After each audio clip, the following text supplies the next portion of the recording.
வணக்கம் நண்பர்களே. விக்கல் பார்த்தீங்கன்னா நிறைய பேருக்கு தொடர்ந்து எடுத்துக்கிட்டே இருக்கும். இதை இயற்கையான முறையில் சரி பண்ணுறது எப்படின்னு தேரையார் சொல்கிறாரு. அவர் என்ன சொல்கிறாருன்னா, 8 திப்பிலி ஈரைந்து சீரகம் கட்டுத்தேனில் கலந்துண்ண விக்கலும் விட்டு போகுமே, விடாவிடில் நான் தேரையன் அல்லவேன் அப்படின்னு சொல்கிறாருங்க. இந்த விக்கலை இவர் சொன்னபடியில் எப்படி சரி பண்ணுறதுன்னு திப்பிலி பார்த்தீங்கன்னா இறப்பை குடலை வலுப்படுத்துது. அது மட்டும் இல்லாமல் சளி, இருமல், காய்ச்சல் இதுக்கெல்லாம் ஒரு நல்ல மருந்தாக பயன்படுதுங்க. இருமல், தொண்டை கமறல், வீக்கம், பசியின்மைக்கும் நல்ல மருந்தாக பயன்படுதுங்க. சீரகம், சீர் ப்ளஸ் அகம் = சீரகம், அதாவது அகத்தினை சீர் செய்யுது. அகம்னா நம்மளோட உடம்பு தாங்க. நம்மளோட உடம்பை நல்லா சீராக வச்சுருக்கிறதுனால தான் இதுக்கு பேரே சீரகம்னு வந்திருக்கு. இது ரத்த சர்க்கரையோட அளவை குறைக்குது. அது மட்டும் இல்லாமல் பசியை தூண்டுது, ஜீரண சக்தியை அதிகரிக்குதுங்க. தேன் பார்த்திங்கன்னா இயற்கை நமக்கு கொடுத்த மிகப்பெரிய நன்கொடைன்னு சொல்லலாம்.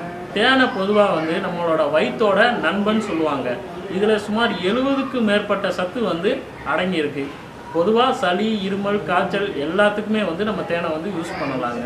சின்ன பிள்ளைகளுக்கு சளி அதிகமாக இருந்தாலும் தேனை தொட்டு கொடுக்கலாங்க. இந்த மருந்து எப்படி செய்யணும்னு சொல்கிறேன். 8 திப்பிலி எடுத்திருக்கேன், ஒரு 10 சீரகம், 2 ஸ்பூன் தேன். இதில் நல்லா அப்படியே மிக்ஸ் பண்ணிக்கோங்க.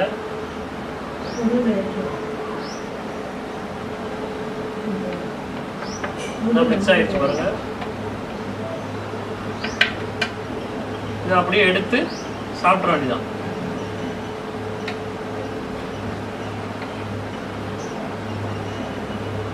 இது மாதிரி சாப்பிட்டீங்கன்னு வச்சுக்கோங்களேன், விக்கல் ஓடியே போயிருங்க. இந்த வீடியோ உங்களுக்கு பிடிச்சிருந்தா லைக் பண்ணுங்கள், கமெண்ட் பண்ணுங்கள், ஷேர் பண்ணுங்கள். அப்படியே இந்த சேனலை சப்ஸ்கிரைப் பண்ணிக்கோங்க.